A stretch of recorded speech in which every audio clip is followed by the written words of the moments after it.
దేవీ శరన్నవరాత్రి ఉత్సవాలలో భాగంగా సైదాబాద్ విజయ వినాయక ఆలయ ప్రాంగణంలో ధర్మరక్ష ఫౌండర్ బీజేపీ సీనియర్ నాయకుడు చీకోటి ప్రవీణ్ కుమార్ ఆధ్వర్యంలో జరిగిన మాతాకీ చౌకీ జాగరణ పూజా కార్యక్రమంలో కేంద్ర మంత్రి కిషన్ రెడ్డి, రాష్ట్ర బీజేపీ అధ్యక్షుడు రామచంద్రరావుతో పాటు పలువురు ఎంపీలు, ఎమ్మెల్యేలు హాజరై ప్రత్యేక పూజలు చేశారు.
जय श्री राम, भारत माता की चीकोटी प्रवीण गाరి ఆధ్వర్యంలో అంగరంగ వైభవంగా శరన్నవరాత్రి ఉత్సవాల భాగంలో ఈరోజు అమ్మవారిని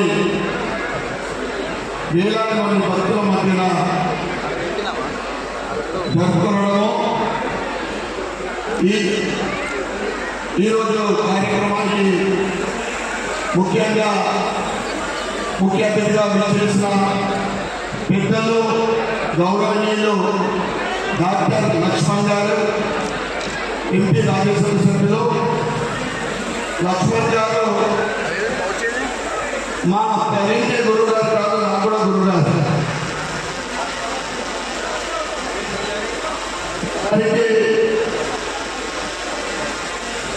ఈ ప్రాంగణంలో అందరికీ కూడా శరన్నవరాత్రి దసరా పండుగ శుభాకాంక్షలు, శుభాభినందనలు.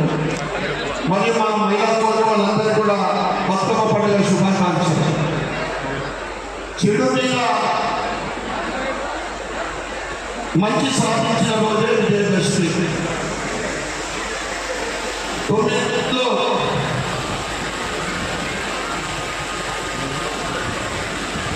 9 రోజులు యుద్ధం చేసి గెలిచిన తర్వాత ఆ మహిషాసుర మట్టిని సంహరించి 10వ రోజు మనం విజయదశమి చేసుకుంటా ఉంటాం.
చాలా సంతోషం. డాక్టర్ లక్ష్మణ్ గారి అమ్మవారి ఆశీస్సులు పుష్కలంగా ఉండాలి. డాక్టర్ లక్ష్మణ్ గారి ఆశీస్సులు నాపై పుష్కలంగా ఉండాలని మనస్ఫూర్తిగా కోరుకుంటున్నాను. మా వైశ్య రత్నం దత్పాల్ సూర్యనారాయణ గారు నిజామాబాద్ అర్బన్ ఎమ్మెల్యే గారు కూడా నన్ను ఆశీర్వదించడానికి రావడం జరిగింది. చాలా సంతోషం. డాక్టర్ లక్ష్మణ్ గారిని మిమ్మల్ని ఉద్దేశించి మాట్లాడవలసిందిగా మనం చేస్తాం. సూర్యనారాయణ గారు ఫస్ట్ మాట్లాడతారు, తర్వాత మధురు గారు.